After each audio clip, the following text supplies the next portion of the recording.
अल्हम्दुलिल्लाह वकफ़ा वसलामुन अला इबादिहिल्लज़ीना इस्तफ़ा खुसूसन अला सय्यिदिर रुसुलि व ख़ातमिल अंबिया व अला आलिहि व सहबिहि नुजूमिल हुदा व अज़वाजिहि व ज़ुर्रिय्यातिहि व बनातिहि व अहलि बैतिहि अजमईन। अम्मा बाद, अऊज़ु बिल्लाहि मिनश शैतानिर रजीम। बिस्मिल्लाहिर रहमानिर रहीम।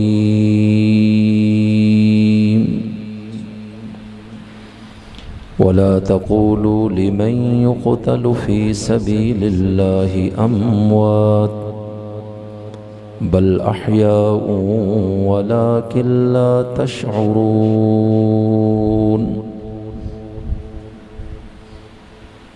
वक़ाल अल्लाहु तआला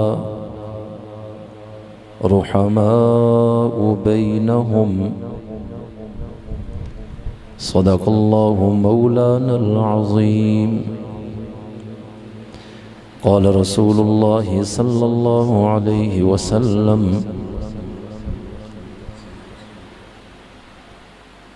उमरु फ़िल जन्नह। क़ाल रसूलुल्लाहि सल्लल्लाहु अलैहि वसल्लम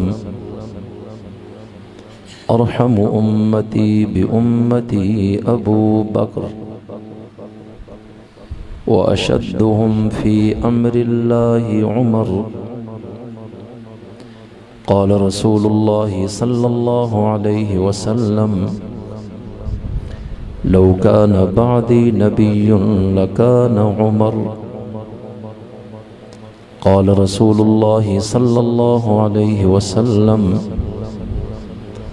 लक़द कान फ़ीमा क़ब्लकुम मिनल उमम मुहद्दसून फ़इन यकु फ़ी उम्मती अहदुन फ़इन्नहु उमर।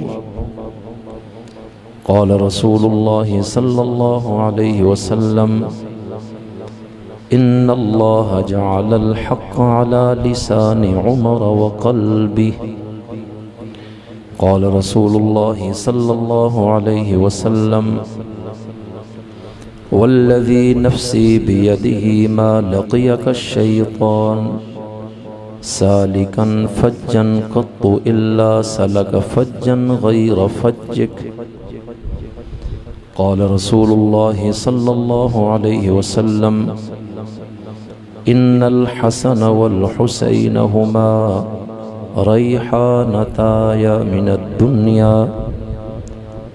क़ाल रसूलुल्लाहि सल्लल्लाहु अलैहि वसल्लम हुसैनुम मिन्नी व अना मिन हुसैन अहब्बल्लाहु मन अहब्ब हुसैना हुसैनुन सिब्तुम मिनल अस्बात औ कमा क़ाल अलैहिस्सलातु वस्सलाम।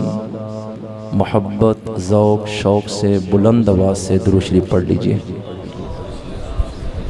अल्लाहुम्मा सल्लि अला मुहम्मदिन नबिय्यिल उम्मी व अला आलिहि वसल्लम तस्लीमा। इंतहाई काबिल एहतराम वाजिबुल एहतराम मुअज़्ज़ज़ मुकर्रम मुहतशम उलमाए किराम, मेज़बान मुकर्रम बिरादर मुकर्रम क़ारी आदिल अहमद साहिब दामत बरकातुहुम, और हर दिल अज़ीज़ गैरतमंद जुर्रतमंद सुन्नी मुसलमान भाइयों, दोस्तों और बुज़ुर्गों, आज मुअर्रख़ा 18 अगस्त सन 2022 जुमरात के दिन जामे मस्जिद अर्रहमान बाराकहू में सुसर रसूल व नवासह रसूल कॉन्फ्रेंस में मैं और आप शरीक हैं। मुझसे कबल बड़े ख़ूबसूरत अंदाज में आपने बरादर मुकर्रम जनाब कारी सज्जाद अली मुआविया साहिब से मंजूम कलाम समात फरमाया और दीगर उलमा इकराम ने खूबसूरत अंदाज में अपने माफिज ज़मीर का इजहार फरमाया। अल्लाह ताला हम सब की इस काविश और हाज़री को और आमद को अपनी ज़ात के लिए कबूल फरमाए। जिन बच्चों ने कुरान करीम हिफ्ज़ किया और उनकी वजह से आज का ये प्रोग्राम मुनक़िद हुआ, तो मेरी दुआ है कि अल्लाह ताला उनको इस कुरान का आलिम भी बनाए और कुरान का आमिल भी बनाए। मेरे अजीज़ दोस्तों, वक्त बहुत बीत चुका है।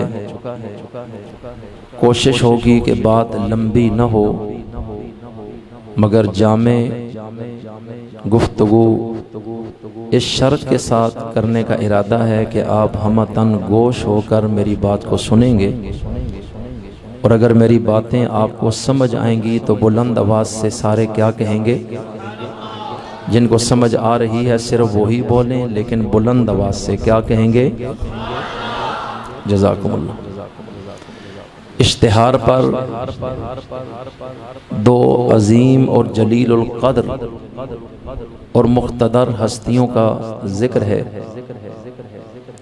आज की यह कॉन्फ्रेंस जिनके उन्वान से मुअन्वन है, एक सुसर रसूल,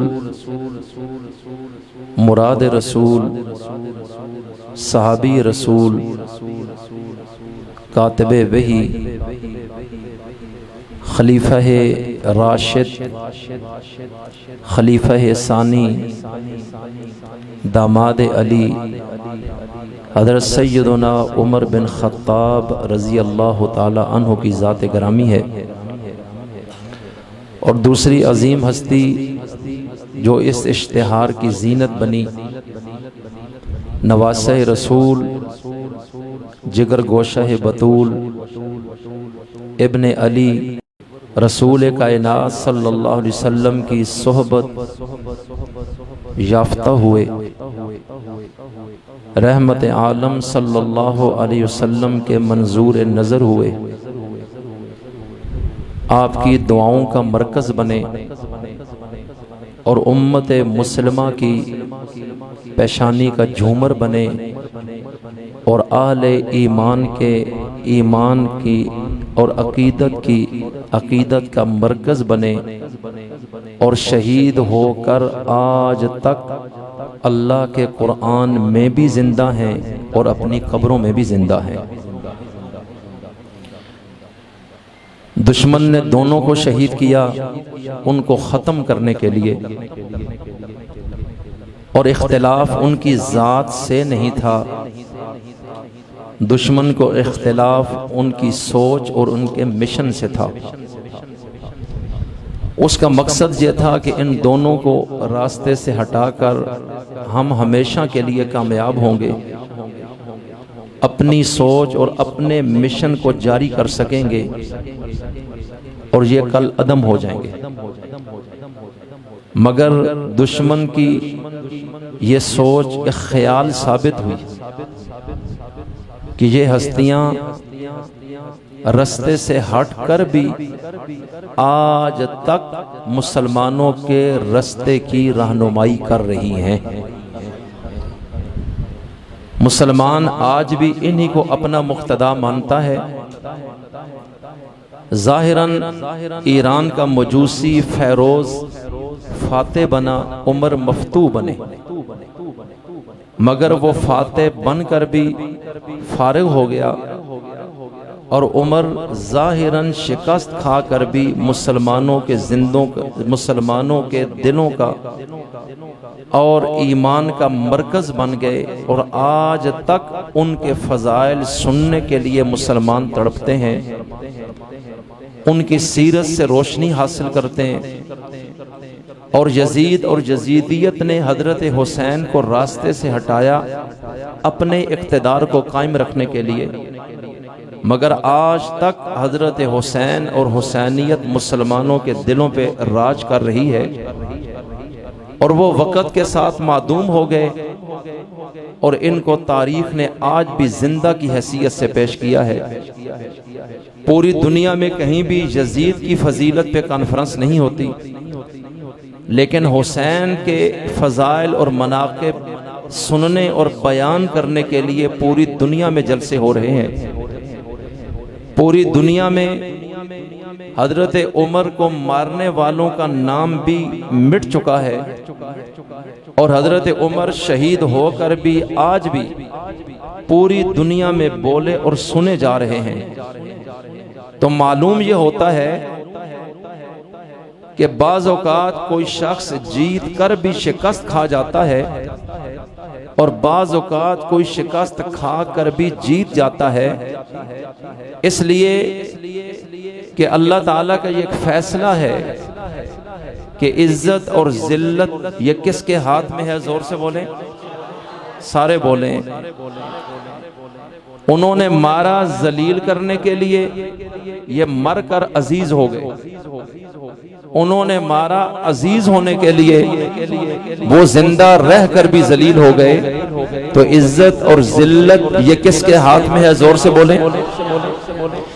मक्का से बदमाशों ने नबी को निकाला, असहाब रसूल को निकाला, उनकी जायदादों को छीना, उन पर तशद्दुद किया, कत्ल के मंसूबे बनाए और हमेशा के लिए जला वतन कर दिया कि ये जलील होंगे, रुसवा होंगे, आखिर दर दर की खाक छान कर हमारे पास आएंगे और मुआफियां मांगेंगे और हम अपना एजेंडा इन पे लागू करेंगे।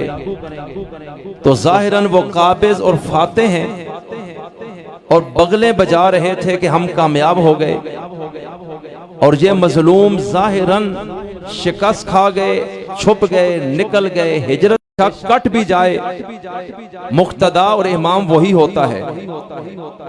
और अगर एक शख्स अपना इक्तदार बचाने के लिए गालिब भी आ गया, लेकिन तारीख उसे एक जालिम ही की हैसियत से लिखती और पहचानती है।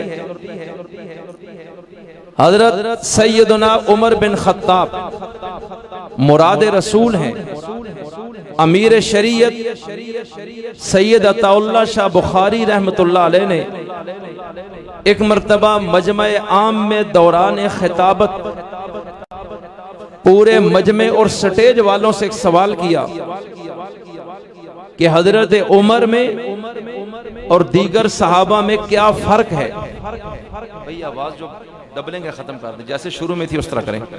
यह नात खानों के लिए होती है, मौलवियों के लिए नहीं, बार बार डिस्टर्बिंग होगी। जैसे शुरू में थी उस तरह करें, बस तवज्जो मेरी तरफ कीजिए। तो मैं अर्ज क्या करना चाहता हूं, अमीर शरीयत सैयद अताउल्लाह शाह बुखारी दौरान खिताबत अचानक मजमे से और स्टेज वालों से सवाल करते हैं कि हजरत उमर में और दीगर सहाबा में क्या फर्क है। लोगों ने अपनी अपनी विजदान के मुताबिक और इल्म के मुताबिक जवाब दिया, लेकिन अमीर शरीयत मुतमईन न हुए। अमीर शरीयत ने फरमाया, मैं तुम्हें बताता हूं कि जनाब उमर और दीगर सहाबा में क्या फर्क है। चूंकि ये बात तो सुनी है, पढ़ी है, किताबों में है, तारीख में है, हदीस में है कि नबी करीम अलैहिस्सलाम ने अल्लाह की बारगाह में इल्तिजा करके इस्लाम के गलबे के लिए जनाब उमर को मांगा था। आपकी चॉइस थी कि यह शख्स मुझे मिले, और अल्लाह ने उन दो में से जिनका दुआ में हुजूर ने जिक्र किया, एक का इंतखाब करना था, और हजरत उमर का इंतखाब नबी की ख्वाहिश पर करके इस्लाम के दामन में डाल दिया। तो अमीर शरीयत फरमाने लगे, तमाम सहाबा, तवज्जो, तमाम सहाबा मुरीदान मुस्तफ़ा हैं और उमर मुराद मुस्तफ़ा हैं। जोर से कहो। और अजीब बात यह है कि जब किसी को खुद बुलाया जाए डिमांड करके और वो आ जाए, तो फिर अगर वो कहीं ऐसी बात भी कर दे जो मेजबान के मिजाज के खिलाफ हो तो मेजबान उसको सह जाता है, और अगर कोई खुद आ गया और ऐसी गलती करे तो उस पर झड़क ज्यादा पड़ती है। जनाब उमर इतने बेधड़क थे इस मसले में कि आमद ही में वो सबसे मुनफरिद थे कि रसूल कायनात हजरत मोहम्मद मुस्तफ़ा, बुलंद आवाज से कहो, दिल की गहराइयों से कहिए, सल्लल्लाहु अलैहि वसल्लम की बारगाह में जिंदगी में कई मरतबा ऐसे मौके आए कि आपने सहाबा इकराम से मशवरे लिए किसी भी अहम काम में, और हर सहाबी ने अपने ज़ौक़ के मुताबिक मशवरा दिया, लेकिन जनाब उमर ने बड़ी जुर्रत से खड़ाके के साथ मशवरा दिया और ये नहीं सोचा कि रसूल कायनात मेरे इस मशवरे को तस्लीम भी नहीं करेंगे, इख्तिलाफ करेंगे, लेकिन आप अड़ते थे उस बात पे, और रसूलुल्लाह को आपसे मजीद मोहब्बत होती थी, हालांकि वो नबी के मिजाज के खिलाफ भी होता था। कितनी मिसालें हैं इसकी कि जनाब उमर, एक मर्तबा बदर के कैदियों का मामला आया, इस्लाम और कुफ्र का पहला मार्का है, और 313 मुसलमान, 1000 कुफ्फार, और अल्लाह ने मुसलमानों को फतह दी।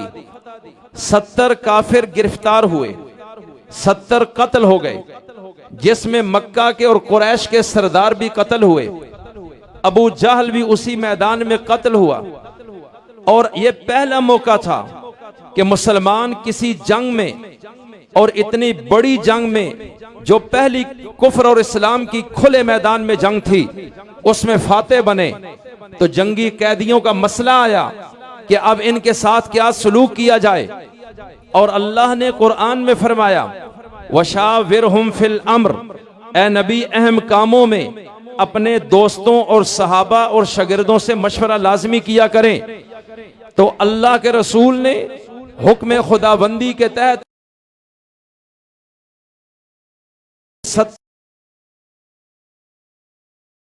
में सूरह मोहम्मद के पहले रुकू में अल्लाह ताला ने बाद में ये 4 सूरतें जिक्र फरमाई कि जंगी कैदी को कत्ल भी किया जा सकता है, एहसान करके छोड़ा भी जा सकता है, फिदिया लेकर आजाद भी किया जा सकता है, और गुलाम भी रखा जा सकता है। तवज्जो कीजिएगा, ये 4 सूरतें जायज थीं, लेकिन इसमें कौन सी बेहतर है? आपने सहाबा से मशवरा किया। हज़रत सिद्दीक़ अकबर ने जिंदगी में जब भी मशवरा दिया, नबी के चेहरे को देख और पढ़कर मशवरा दिया कि नबी का मिजाज क्या चाहता है। तो सिद्दीक की राय मोहब्बत नबी के सांचे में ढली होती। अब रसूल कायनात तो रहमत है, लिहाजा वहां से हमेशा नरमी ही चलती थी।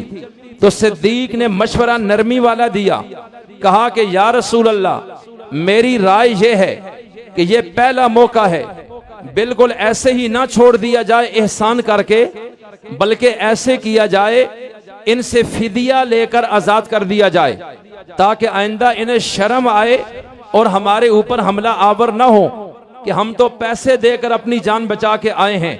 और इसमें उनके जहन में यह था कि चूंकि जो लोग पकड़े गए इसमें मुख्तलिफ सहाबा के रिश्तेदार हैं, जिसमें रसूल कायनात नबी करीम सल्लल्लाहु अलैहि वसल्लम के चचा भी शामिल हैं, जो अभी तक अब्बास मुसलमान नहीं हुए थे। तवज्जो कीजिएगा, हुजूर के एक दामाद भी शामिल हैं। तो सिद्दीक अकबर ने नरमी वाला मशवरा दिया कि इस तरह सबकी आजादी भी होगी, हमारा एहसान भी चढ़ जाएगा, और रहमत का तकाजा भी यही होना चाहिए कि पहली गलती इन्होंने की, इनको मौका दे दिया जाए। दीगर सहाबा से पूछा, किसी ने क्या राय दी, किसी ने क्या। अब जनाब उमर से रसूलुल्लाह ने पूछा, उमर आप क्यों नहीं बोलते?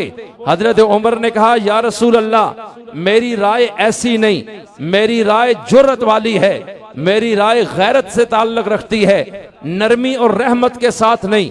इसलिए कि इन्होंने हमें दर बदर किया, इन्होंने हमारे घरों पर कब्जा किया, इन्होंने हमें जला वतन किया, ये हम पर हमला आवर हुए, अगर हम पे गालिब आते, आज हम गाजर मूली की तरह कट जाते। अभी भी अगर हम नरमी दिखाएंगे, आइंदा ये दोबारा जुर्रत करके हमला आवर होंगे।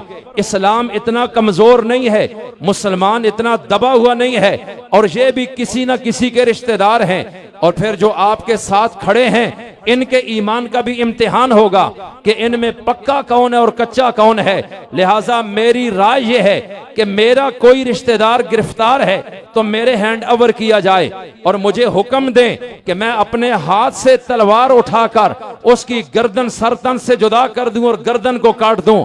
ये मैं काम करूंगा, अपने रिश्तेदार को मारूंगा। अबू बकर के रिश्तेदार अबू बकर कत्ल करें, उस्मान अपने रिश्तेदारों को मारें, अली अपने रिश्तेदारों को मारें, दीगर सहाबा अपने हाथों से अपने इन जंगी कैदियों को कत्ल करें, ताकि आइंदा किसी को जुर्रत ना हो सके मुसलमान और इस्लाम के खिलाफ पेशकदमी की। बाकी रहा आपके चचा का मामला, तो मेरी राय यह है कि आपके चचा को इस्तिस्ना है और आपके एहसानात है हम पर। लिहाजा आपके चचा अब्बास को छोड़ के बाकी तमाम कैदियों को यक लख्त कत्ल करवा दिया जाए। अब जाहिर बात है ये राय नबी के मिजाज से तो नहीं मिलती। आपने तो मक्का के 13 सालों में अपने दुश्मनों को कभी यूं झड़का भी नहीं है और मैली आंख से भी नहीं देखा है, और आप तो ये उमर ये कैसा मशवरा है कि हम पे एहसान नहीं किया,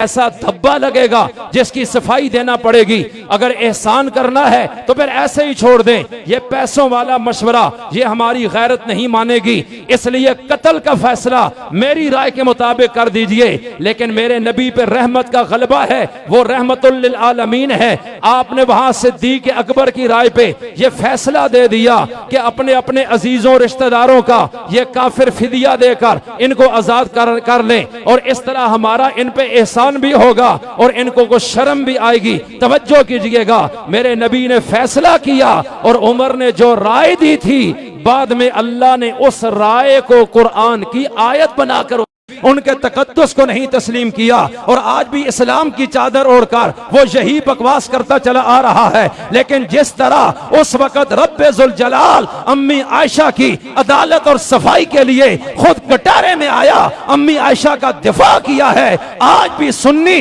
अम्मी आयशा के अदालत के कटारे में खड़े होके अल्लाह की सुन्नत को जिंदा करता है, और वो मुनाफिक इल्जाम लगाता है, सुन्नी अम्मी आयशा का तहफ्फुज पेश करता है।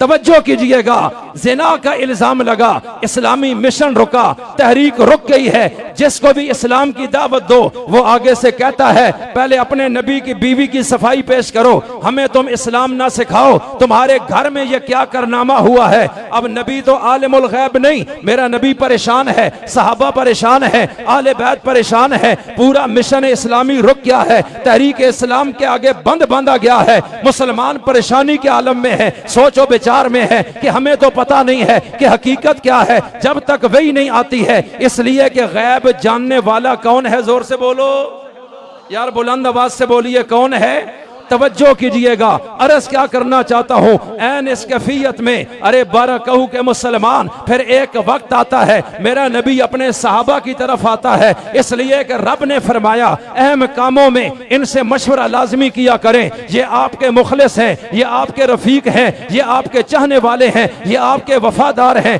ये आपके जानिसार हैं, ये आपके तलामिजा हैं, और मुखलिस ही से मशवरा लिया जाता है। जिस पर एतमाद ना हो उससे मशवरा नहीं लिया जाता, जो राज़दार ना हो उससे मशवरा नहीं लिया जाता, जिसके अंदर दर्द ना हो उससे मशवरा नहीं लिया जाता। और वशाविरहुम का हुमर जब वो हुक्म जब रब ने दिया इनसे मशवरा करना है, इससे इनके बारे में साबित होता है ये ईमान वाले भी हैं, ये मोहब्बत वाले भी हैं, ये वफा वाले भी हैं, ये जानिसार भी हैं, ये नबी के अपने हैं, और इनके दिल में नबी का दर्द है, ये नबी के दर्द को अपना समझते हैं। तो आज नबी पे गम के पहाड़ टूट पड़े हैं कि नबी की बीवी पे जिना का इल्जाम है, तो तो अब करें क्या, दुनिया का मुंह तो बंद नहीं कर सकते। और एक अजीब कैफियत है और कई हफ्ते गुजर जाते हैं। आज मेरा पैगंबर जो कायनात का ताजदार है, अरे वो मदीना के मिंबर पे आता है और मिंबर पे बैठ के गमज़दगी के आलम में मस्जिद भरी है असहाबे पैगंबर से, सिद्दीक अकबर भी मौजूद है, अम्मी आयशा के वालिद हैं। और आयन उस मौके पर मेरा नबी साथियों से कहता है कि मैं परेशान हूं,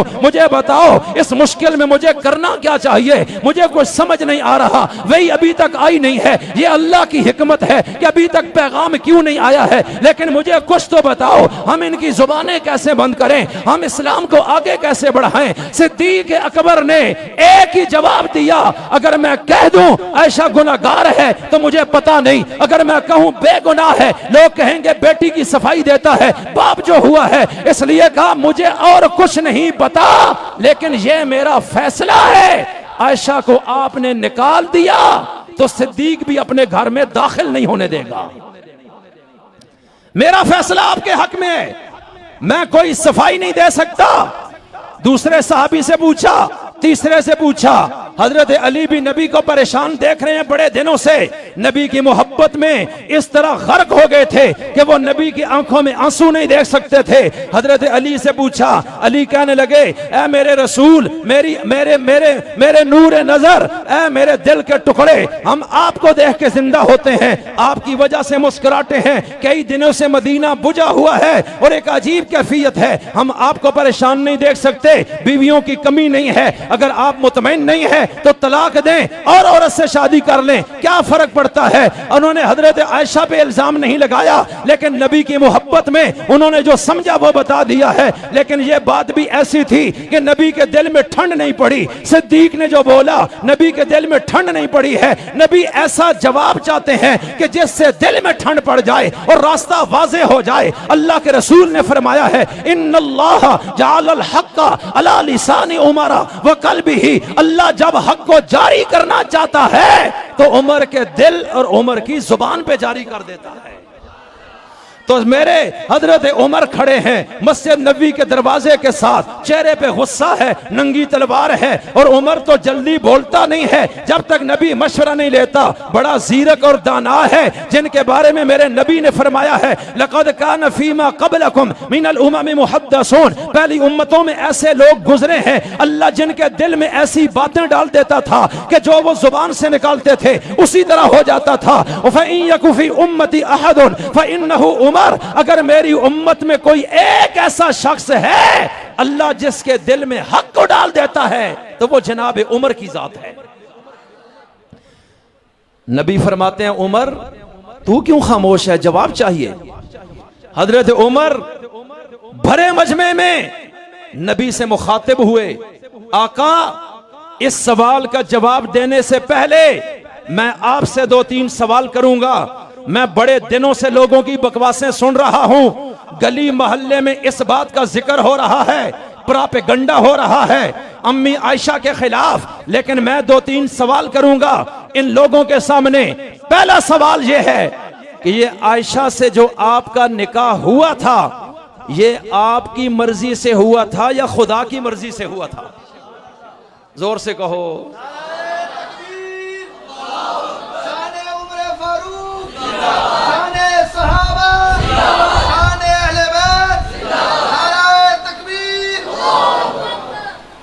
किसकी मर्जी से? बोलो और जोर से बोलो। आपकी मर्जी से, मेरी मर्जी से या अल्लाह की मर्जी से? मैंने तो आपकी जुबान से सुना था कि फरिश्तों का सरदार जिब्रील जन्नत से अभी आया, रेशमी रुमाल में एक लड़की की तस्वीर छुपाए हुए, और मुझे आकर उसने वो रेशमी कपड़ा ऊपर से हटाकर दिखाई वो तस्वीर और कहा कि इस औरत को अल्लाह ने आपकी बीवी बनाने का आसमानों पर फैसला कर लिया है, और ये औरत सिद्दीक की बेटी आयशा है। क्या आपने फरमाया था? कहा बिल्कुल। कहा अल्लाह ने फोटो भेजा था। निकाह उसने किया? जी उसने किया। उसके कहने पर आपने वहां रिश्ता भेजा? जी बिल्कुल ऐसे हुआ। तो कहा फिर अगला सवाल यह है, क्या अल्लाह को यह नहीं पता था कि नबी पाक है तो बीवी भी पाक होनी चाहिए, नापाक नहीं होनी चाहिए? नबी पाक हो और बीवी नापाक, क्या अल्लाह को यह नहीं पता था? अब जूं ये जुमला बोला, मेरे नबी ने पूछा, उमर खुल के कहो, क्या कहना चाहते हो? कहा, यही कहना चाहता हूं, सुबहानका हाज़ा बुहतानुन अजीम, अल्लाह हर कमजोरी से पाक है, अम्मी आयशा भी पाक है, यह बहुत बड़ा इल्जाम है। और फिर तलवार निकाल ली और यूं फिजा में लहराई कि आज के बाद अगर किसी ने कहा अम्मी आयशा गंदी है तो वो फैसला उमर की जुबान नहीं, उमर की तलवार करके दिखाएगी।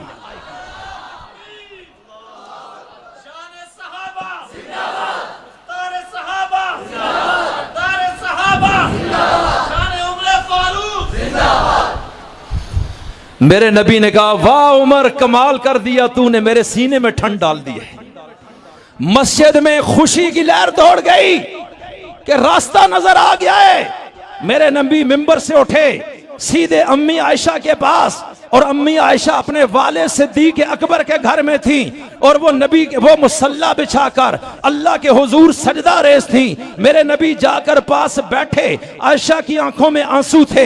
इसलिए तवज्जो कीजिए, अभी अभी तो मस्जिद में ये फैसला हुआ, उमर की राय ने तो रास्ता क्लियर कर दिया, मामला तो साफ हो गया है। और ये हजरत उमर बोले हैं अम्मी आयशा के तकद्दुस और पाक दामनी पर, अम्मी आयशा की इफ्फत पर तवज्जो कीजिएगा। अभी उमर जमीन पे बोला है, मेरा नबी मिंबर से उतरा है और सिद्दीक के घर में आता है, अम्मी आयशा मुसल्ले पे है, अल्लाह की बारगाह में है, और मेरे नबी पास बैठ के कहते हैं, आयशा सच बता, अगर तुझसे गुनाह हो गया है तो वो मुआफ करने वाला है, अगर बेकसूर है तो फिर भी बता। अम्मी आयशा ने कहा, अब मैं सफाई पेश नहीं करूंगी, अब वो करेगा जिसने मेरा रिश्ता आपके पास भेजा था।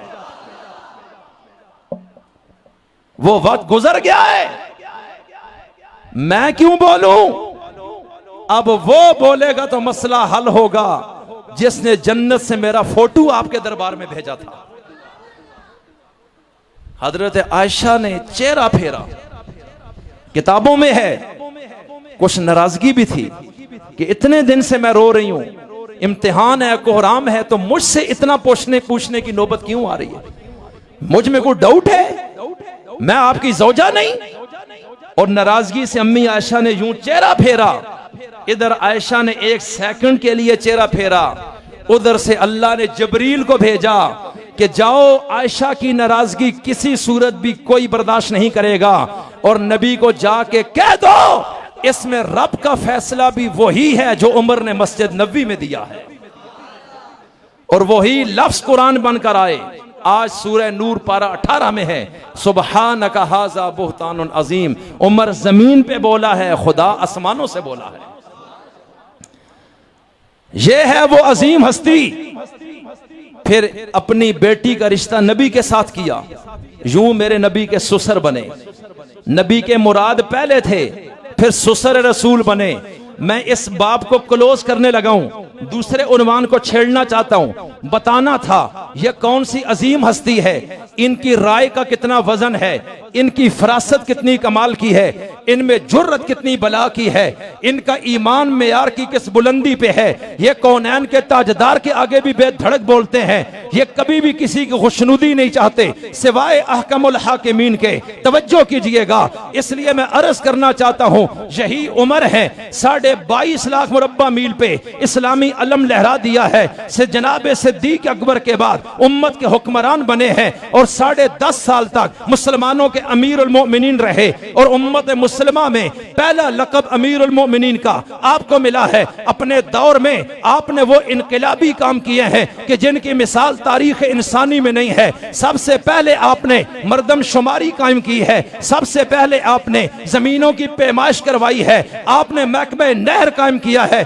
आप पाशी का निजाम कायम किया है, आपने जेल खाना जात बनवाए हैं, आपने पुलिस का महकमा कायम किया है, दूध पीते बच्चों का वजीफा जारी किया है, आपने मेहमानों और उन लोगों के जो नौवारिद थे उनके मसाइल के हल के लिए कमेटियां बनाई हैं। आपने वो काम कर दिखाए हैं कि आज भी दुनिया हजरत उमर को भूल नहीं सकती है, और कोई हुकूमत और रियासत उमर के रियासती तसव्वुर के बगैर आज चल नहीं सकती है। तो तवज्जो कीजिएगा, ये उम्मत का बेहतरीन हुक्मरान जो अपने दौर में अजरबैजान को फतह करता है, आर्मीनिया को फतह करता है, और फिर मुल्क रूम का वो हिस्सा जो बर्रे आजम एशिया की सल्तनत में है वो सारा फतह कर लेता है, और दुनिया की सुपर पावर जो ईरान है, फारिस है, उसके टुकड़े टुकड़े कर देता है, और जो अपने दौरे हुकूमत में किबला अव्वल बैतुल मुकद्दस को बगैर लड़ाई के फतह करता है। जी हाँ, ये वो शख्स है कि जब इसने कलमा पढ़ा था तो नबी को दार अरकम से निकाल के बैतुल्लाह के सेन में मुसलमानों को पहली नमाज नबी की इमामत में खुले आम जमात की शक्ल में इसी शख्स ने करवाई थी। तो मैं कह सकता हूं कि उमर ही ने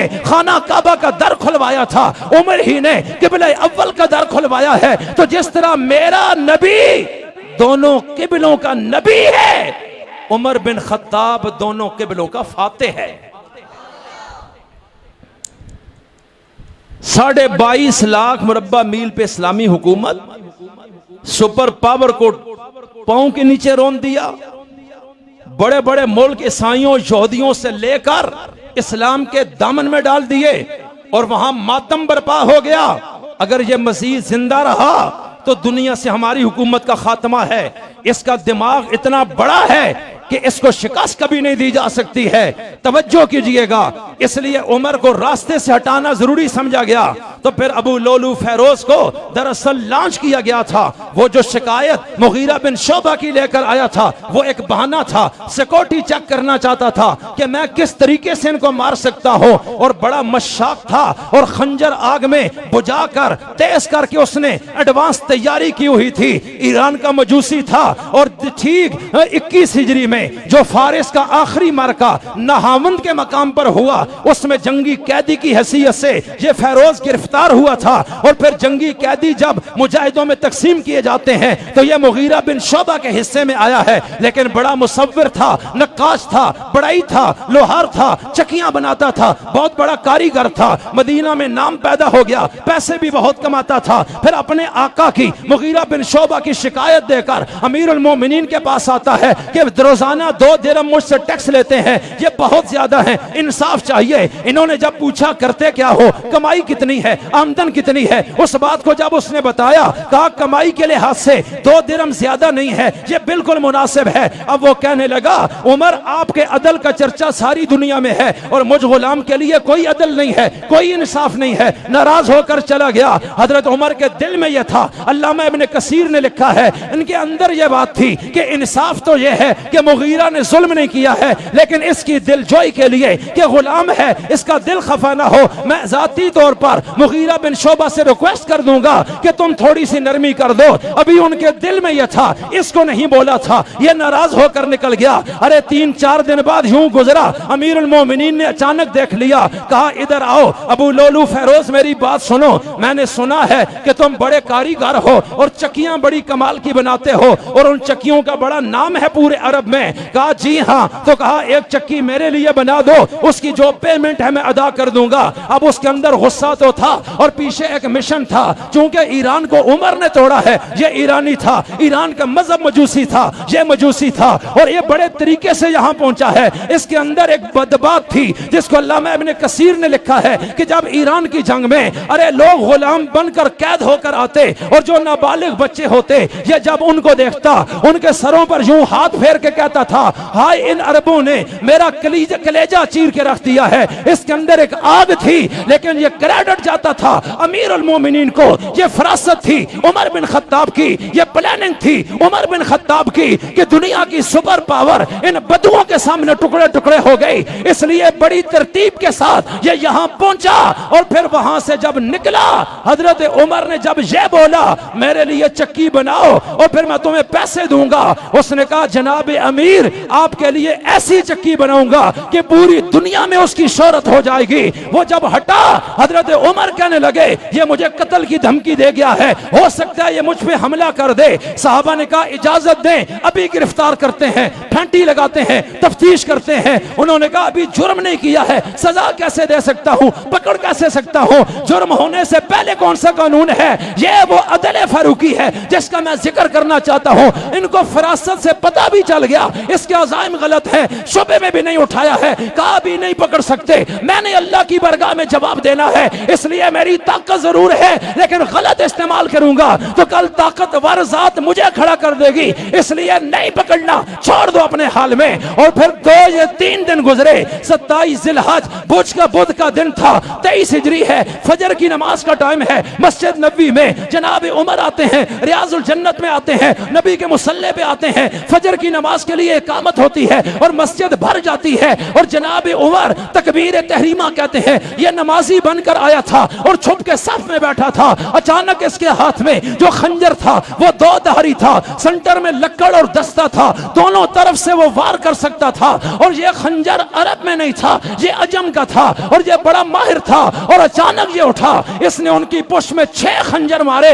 अमीरुल मोमिनीन गिर जाते हैं, लहूलुहान हो जाते हैं, लेकिन चीखे नहीं, मातम नहीं किया, बेसब्री नहीं की, जज़ा फज़ा नहीं किया कि अल्लाह के दरबार में खड़े हैं। और फौरन अब्दुर्रहमान बिन औफ का हाथ पकड़ा कि नमाज पूरी कराओ। उन्होंने तेजी के साथ मुसलमानों को 2 रकतें पूरी कराई और फिर यकदम इनको जब उठाया जाने लगा, अमीरुल मोमिनीन ने नबी के चचा हजरत अब्बास के लख्त जिगर अब्दुल्ला बिन अब्बास से आहिस्ता से पूछा, बहुत कमजोर आवाज में, ए इब्ने अब्बास ये तो बता मुझको मारा किसने है, हमला किसने किया है, मुझे काटा किसने है? उन्होंने फौरन कहा एक मजूसी काफिर और मुशरिक है, फेरोज उसका नाम है, उसने हमला किया है। जनाब उमर कहने लगे रब्बा तेरा शुक्र है कि मैं किसी मुसलमान के हाथ से कत्ल नहीं हो रहा, मैं तेरे दुश्मन के हाथ से मारा जा रहा हूं।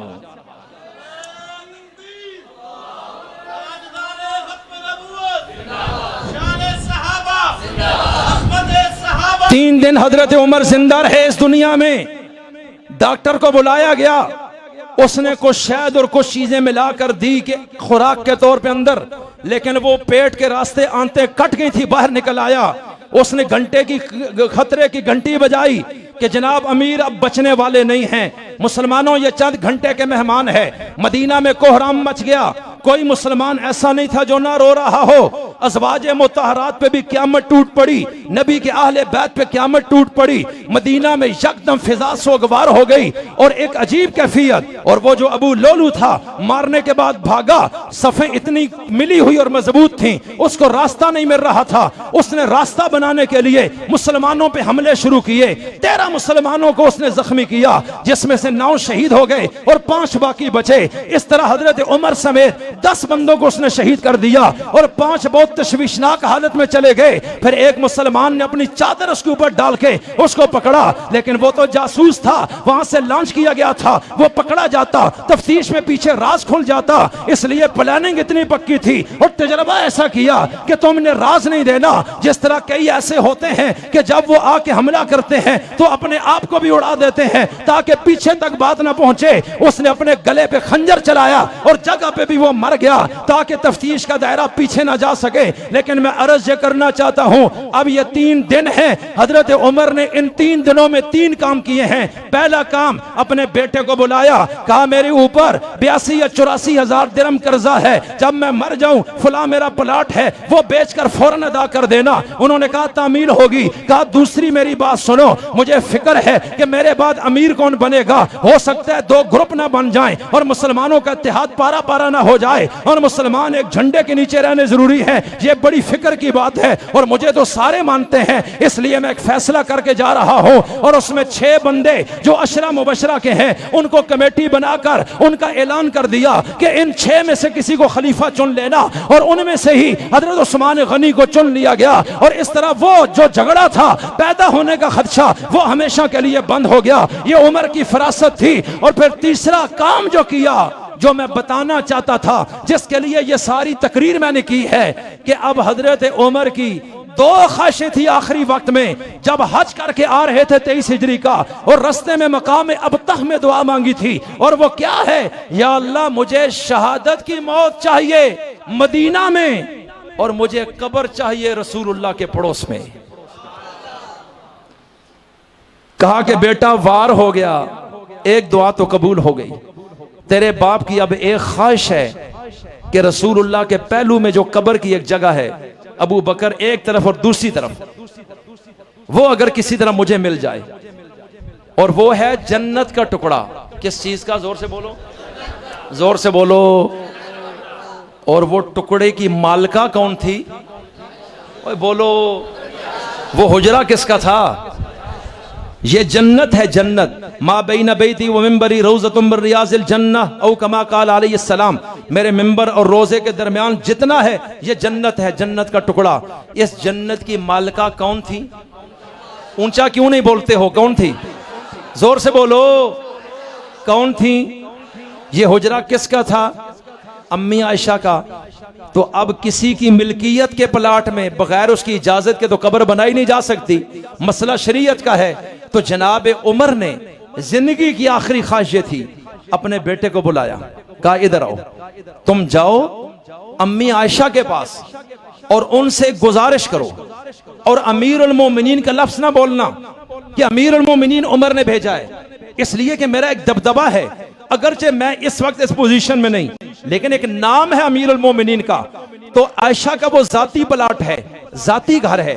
तो मैं ये नहीं चाहता किसी नफ्सियाती दबाव में आके वो हाँ कर दे, जब तक दिल की खुशी ना हो मैं वहां का दफन नहीं हो सकता।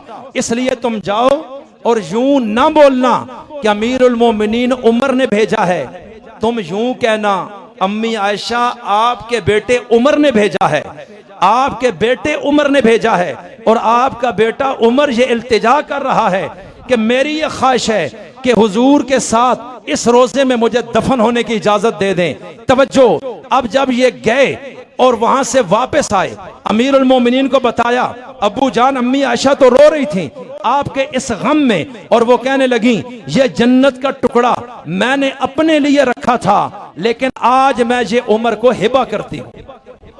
और जोर से बोलो, ये मेरा था और मैं किसको दे रही हूं? जोर से बोलो।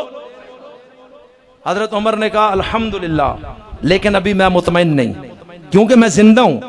अब अगली बात सुनो, जब मैं इस दुनिया में नहीं हूंगा मेरी रूह निकल जाएगी, अब तो उमर का दबदबा भी नहीं होगा, ना वो अमीरुल मोमिनीन होगा। अब आयशा को भी पता है कि उमर दुनिया में नहीं, हो सकता है ये फैसला भी किसी अखलाकी दबाव में ना हो गया हो, लिहाजा उस वक्त दोबारा चले जाना और कहना कि वो तो अब दुनिया से चले गए, अब अगर आप इजाजत देती हैं तो दफन करेंगे, नहीं देती तो जन्नतुल बकी में डाल देंगे। अब जब उसी वसीयत के मुताबिक गए, अम्मी आयशा ने कहा मैंने उमर को पहले भी दिल से ये जगह दी थी, अभी भी दिल से उमर को ये जगह देती हूं।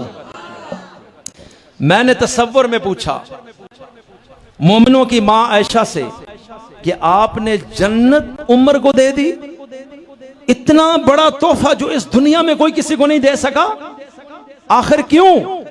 अम्मी आयशा ने कहा तुझे पता नहीं कि जब मेरे ऊपर इल्जाम आया था तो बोला भी तो उमर ही था।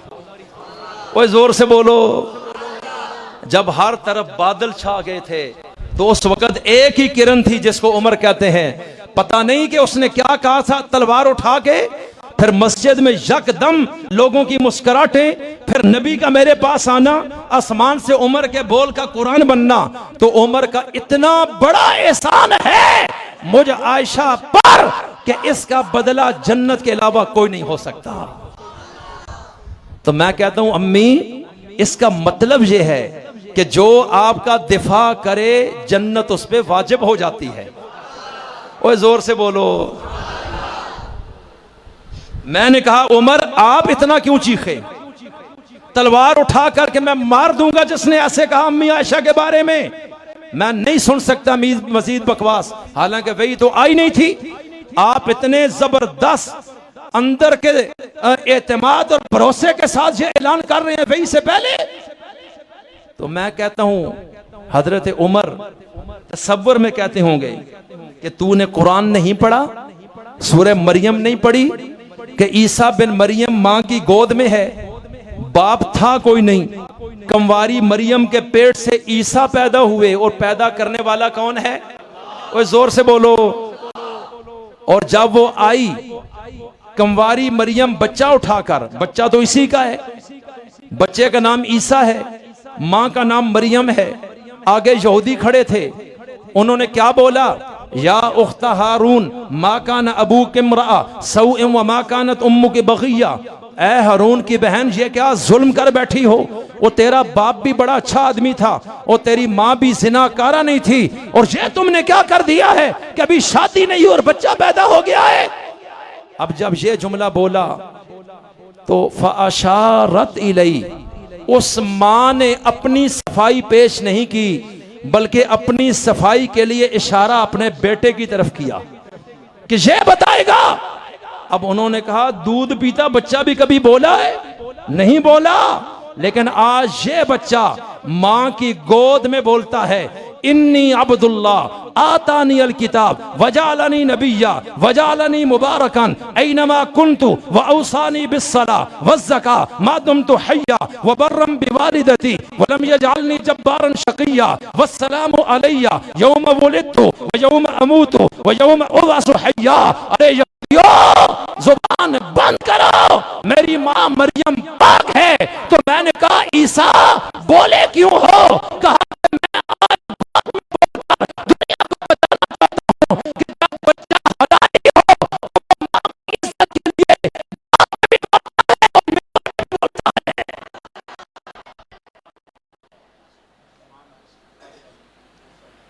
बच्चा हलाली हो तो वो बोलता है, और बच्चा अगर हलाली ना हो तो फिर वो कभी भी नहीं बोलता। मैंने कहा उमर क्यों बोले हो? कहा अम्मी आयशा का हलाली रूहानी बेटा था। मैंने कहा आयशा जन्नत क्यों दी? कहा असली मां हूं, साबित किया है कि मां बच्चे पे जब फिदा होती है तो जन्नत भी अता कर देती है। अब आखिरी बात करता हूं इनके हवाले से।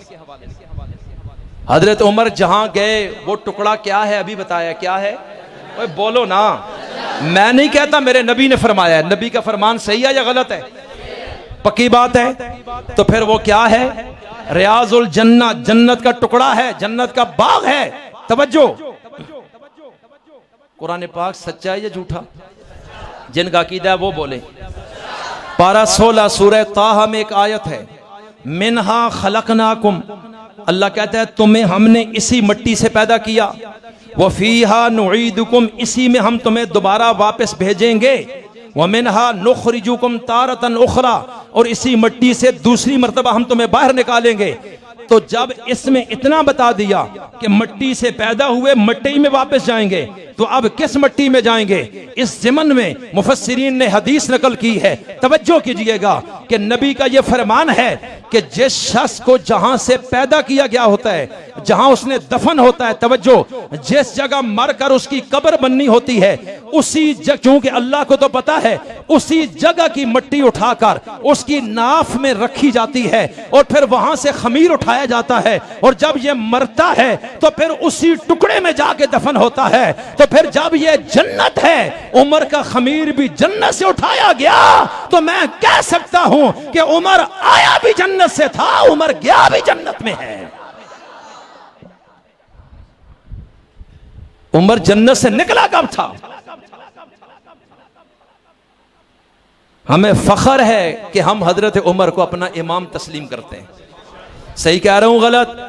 आज लोग कहते हैं जी अली का हक छीन लिया, खिलाफत खा गए, विरासत खा गए, दरवाजा तोड़ा, आग लगा दी, हजरत फातिमा का हमल जाया कर दिया, इतने जालिम थे, आले बैत पे क़यामत ढा दी अपनी ताकत के नशे में, इक्तिदार के नशे में। मैंने कहा अच्छा, कुरान तो कहता है रुहमाउ बैनहुम, आपस में शीर और शकर है, तू कहता है दुश्मन थे, तो फिर कुरान ठीक है या तू? वो कहता है कुरान तो इन्होंने लिखा है, इसको तो मैं नहीं मानता। मैं कहता हूं अच्छा चलो इसको नहीं मानता, तो फिर जरा अगर ये वाकई दुश्मन थे तो फिर अली को नफरत थी, हुसैन को इनसे नफरत थी, और हजरत हसन को नफरत थी, हजरत अब्बास को इनसे नफरत होगी। इसलिए कि आज जो दुश्मन होता है उस दुश्मन से नफरत होती है। जिस तरह अबू जाल है, फिरौन है, कारून है, हमान है, शद्दाद है, इब्लीस है, ये जितने भी दुश्मन हैं पैगंबरों के, अल्लाह के, कुरान के, हिदायत के, ईमान के, इस्लाम के, हक के, तो आज तक किसी ने इनके नाम पर अपने बेटे का नाम नहीं रखा है कि हम लानत भेजते हैं, हमें नफरत है उनसे। तो जब अबू बकर भी गलत है, उमर भी गलत है, उस्मान भी गलत है, हक खा गए, फदक खा गए, खिलाफत खा गए, विरासत खा गए और जुल्म ढा दिया है, तो फिर यकीनन अली ने नफरत की होगी, हुसैन ने नफरत की होगी, हसन ने नफरत की होगी। लेकिन मैं तो अजीब बात देखता हूं कि हजरत अली के जितने बेटे भी थे, जब उनकी फहरिस्त उठाओगे, अली ने अपने एक बेटे का नाम अबू बकर रखा है, अली ने अपने एक और बेटे का नाम उमर भी रखा है, अली ने अपने तीसरे बेटे का नाम उस्मान भी रखा है, हजरत हसन मुश्तबा ने अपने एक बेटे का नाम अबू बकर। कितने कितने जिनको गिनती आती है सिर्फ वो बोले। मैं भी कहता हूं 72, वो भी कहते हैं 72। आप उनको कहें कि उन 72 के नाम सुना दो, मर जाएगा नहीं सुनाएगा। उसको कहो अपनी किताब से पढ़ो जो 72 शहीद हुए वो कौन से थे। 72 पूरे ही नहीं हो सकते जब तक अबू बकर अली का बेटा करबला में शहीद ना माना जाए। हुसैन का भाई है, उस्मान हजरत अली का बेटा, हजरत हुसैन का भाई करबला में शहीद है, हजरत हुसैन का अपना बेटा उमर करबला का शहीद है, हजरत हसन मुश्तबा का बेटा अबू बकर करबला का शहीद है। तुम 72 पूरे ही नहीं कर सकते जब तक असहाबे सलासा का नाम नहीं पढ़ोगे। तो ईमान से बताओ कि हजरत अली, हसन, हुसैन को उमर से मोहब्बत थी या नफरत थी? ओए बोलो। मैं कहता हूं खिलाफत छीन ली, कहते हैं जी जुल्म किया, तो ठीक है। फिर अगला सवाल है कि जब ये खलीफा थे 17 हिजरी में अली उल मुर्तजा ने अपनी बेटी उम्मे कुलसूम का निकाह उमर से क्यों किया? इसका जवाब दे। कहते हैं डर के, तकिया था, जान बचानी थी, ताकत उनके पास थी, अकेले थे, खिलाफत भी छीन ली, विरासत खा गए। बस ये 2-3 बंदे अहले बैत के ये नजर आ रहे थे, वो तो सारे एक थे। अब अगर बच्ची का रिश्ता ना देते तो अली को तो मार देते, हसन हुसैन को खत्म कर देते। तो जान बचाना भी तो फर्ज है। अब अगर जान बचाने के लिए दे दी हो बेटी, तो इसमें उमर की फजीलत कहां से साबित होगी? मैंने कहा अच्छा, इतने डरते थे तो फिर उनको शेर खुदा क्यों कहते हो? वो जोर से बोलो। कहते हैं अली किसका शेर है?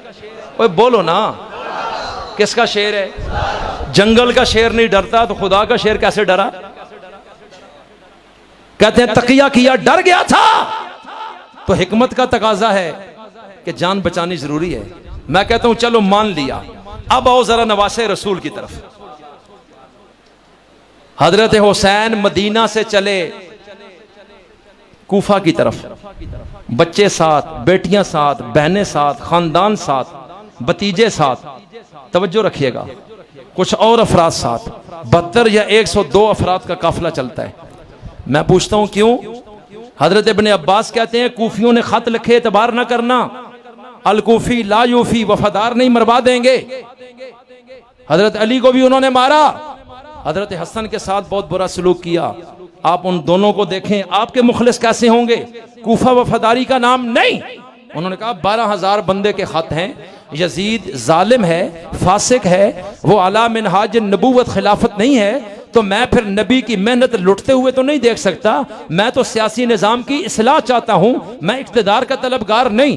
ये एक तहरीक है, मैं अवामी दबाव रखकर उसके साथ मुज़ाकरात करके उसको सीधी लाइन पे लाना चाहता हूं, इसलिए मैं बैत नहीं हो रहा। इसलिए अगर वो मेरी बात मान ले और सही डगर पे इस खिलाफत को उन उसूलों पे ले आए तो मेरा इख्तिलाफ खत्म है, मैं उसके हाथ पे बैत हो जाऊंगा। तो जैसे आजकल अगर कोई हुकूमत की गलत पॉलिसी हो तो जुलूस निकलते हैं, और फिर नाराबाजी होती है, फिर उसके बाद प्रेस कॉन्फ्रेंसें होती हैं, फिर अवामी दबाव होता है और फिर रैलियां निकलती हैं और फिर क्या कुछ होता है। मकसद बगावत नहीं है, मकसद दबाव बढ़ाना है, मकसद बगावत नहीं है, मकसद इस्लाह है, मकसद बगावत नहीं है, मकसद हुकूमत को गलत इकदाम से रोकना है, मकसद हुकूमत को, हुकूमत की रहनुमाई अवामी दबाव देकर करनी है। हजरत हुसैन का भी सेम यही तरीका है, वो बागी नहीं है। याद रखना, मेरा ये उन्वान नहीं है, मरना इस पर भी आपको मोती देता, लेकिन मैं इख्तिसार के साथ चलना चाहता हूं कि हुसैन ने हत्ता है, अली अकबर ने हत्ता है, अली असगर ने हत्ता है, अरे उम्मे कुलसूम ने हत्ती है, सकीना ने हत्ती है, ज़ैनब ने हत्ती है, मुस्लिम बिन अकील की औलाद ने हत्ती है, हजरत हसन की औलाद ने हत्ती है। ये सारे चले हैं ऊंटों के काफिले पे। आज घोड़ा निकला है, घोड़ा तो था ही नहीं, मदीना से भी ऊंट निकला है और रास्ते में भी ऊंटनी पे सवार हैं। तो अर्ज ये करना चाहता हूं कि मदीना से निकलते हैं और वहां जा रहे हैं, लेकिन जब यहां से निकलते हैं, इब्ने जुबैर ने रोका है, ना जाइए, वो लोग काबिल एतमाद नहीं है, मुश्किल में भाग जाएंगे, यजीदी फौज घेरा दे लेगी और कहीं हम आपसे महरूम ना हो जाए। इक्तिदार का नशा ऐसा है कि जो कोई इक्तिदार बचाने के लिए वो अपनी औलाद को भी ज़िबा कर देते हैं। इसलिए मेहरबानी करें, यजीद तो पहले ही गड़बड़ है और फिर उसकी फौज मुकाबले में होगी और कूफी भाग जाएंगे, तो खुदा न खास्ता नुकसान ना हो जाए। हजरत हुसैन ने कहा वो जबरदस्ती बैत लेना चाहता है। मैं जब एक चीज को गलत समझता हूं तो मुझे दबा कर बैत नहीं ली जा सकती, मुझे समझा कर ली जा सकती है, मुझे कायल करके दी जा सकती है, दलाल देकर दी जा सकती है। वो तीर लेकर आए, तलवारें लेकर आए, तोपें लेकर आए, खंजर लेकर आए, छुरियां लेकर आए, नेज़े लेकर आए, लेकिन वो मुझे जबरदस्ती गलती को गलती नहीं मनवा सकता। इसलिए मैं जाऊंगा, मैं दबाव बढ़ाऊंगा। और फिर जब वहां पहुंचते हैं, उबैदुल्लाह बिन ज़ियाद ने अल इख्तिसार है कि रास्ता रोका है और वहां जब इनको पता चला कि कूफी मुस्लिम बिन अकील को मरवा गए और फिर कूफी भाग गए हैं, हजरत हुसैन ने उस मौके पर कहा कि मुझे इन्होंने बुलाया था, मैं इसलिए आया हूं, अब अगर वो बदल गए हैं तो फिर मुझे या तो वापस जाने दो, आने का मकसद कोई नहीं रहा, या फिर मुझे यजीद के पास जाने दो ताकि मैं और वो बैठे और जो मैं कहना चाहता हूं अगर वो मान लेता है मैं उसके हाथ पे बैत हो जाऊंगा, ये मसला भी हल होगा। या फिर अगर तुम पीछे भी नहीं जाने देते, आगे भी नहीं जाने देते, तो मुझे हटो, इसलिए कि मुसलमानों से लड़ना ये हुसैनियत नहीं है, मुझे किसी इस्लामी सरहद पे जाने दो। मैं कुफार से लड़ते लड़ते अल्लाह के रास्ते का शहीद बनना चाहता हूं। लेकिन उबैदुल्लाह बिन ज़ियाद अड़ गया, उसने एक ही जुमला बोला है, ना पीछे जाने दूंगा, ना इधर जाने दूंगा, ना उधर जाने दूंगा, और तुझे बेशक जो मसला है यहां बैत होनी होगी। यजीद के लिए मेरे हाथ पे, मैं उसका गवर्नर हूं। हुसैन ने कहा जिसको गलत कहा है वो आज भी गलत है, तो जबरदस्ती बैत नहीं हो सकता। तवज्जो रखना। तो फिर दुनिया ने देखा है उबैदुल्लाह बिन ज़ियाद उनको झुका नहीं सका, उनको नीचा नहीं कर सका, उनको डरा नहीं सका, और फिर मुकाबला हुआ। ये बच्चे भी कट गए, जवान भी कट गए, खून भी बह गया, जिस्म के टुकड़े हो गए, हड्डियां कट गई हैं, और हुसैन खून में नहा गया है। और ये बता दिया है हुसैनियत ये है कि हुसैन कट तो सकता है, जुल्म के आगे झुक कभी नहीं सकता है। हुसैन किसका बेटा है? जोर से बोलो, ओ ऊंचा बोलो। मैं कहता हूं तू ये कहता है अबू बकर उमर उस्मान जालिम थे, जान बचाई, तो हुसैन बिन अली ने जान क्यों नहीं बचाई? हुसैन ने तकिया क्यों नहीं किया? क्या हुसैन का ईमान अली से ज्यादा है? मैं तुझसे पूछना चाहता हूं कि यजीद जालिम है और हुसैन को डरा कर भी झुकाया नहीं जा सका। अली ने तकिया किया तो हुसैन ने क्यों नहीं किया? और हुसैन डट कर कटा है, उसने ये बताया कि मैंने जिसको हक समझा मैं उस पे खड़ा हुआ। और फिर मैंने कहा अली ने बैत क्यों की? खिलाफत छीनने वालों और विरासत खाने वालों से। कहा मलंग गलत कहता है, जिसको मैंने हक समझा मैं उस पे डटा, मेरे अब्बू ने जिसको हक समझा मेरा अब्बू उस पे डटा था। ना मेरे बाप ने तकिया किया, ना मैंने तकिया किया है। इसलिए मैं अर्ज करना चाहता हूं, आज कहते हो तकिया किया बेटी दे दी, तकिया किया बैत हो गए, तकिया किया नमाजें उनके पीछे पड़ी, तो जनाब ये तकिया हुसैन ने क्यों नहीं किया? जायज था।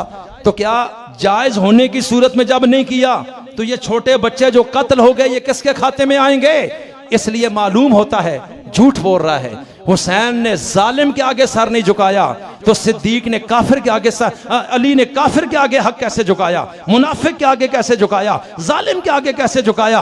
तो इससे नतीजा यही निकलता है कि हुसैन हक पर था, यजीद गलत था। इसलिए हुसैन ने बावजूद ताकत के आगे झुका नहीं, कटना अपने इसलिए सादत समझी है। और अली शेर खुदा होके भी डटता नहीं है, बल्कि बैत होता है, निकाह में उनकी बेटी भी देता है, फिर उनके पीछे नमाजें भी पढ़ता है। मैंने कहा अली ये क्या?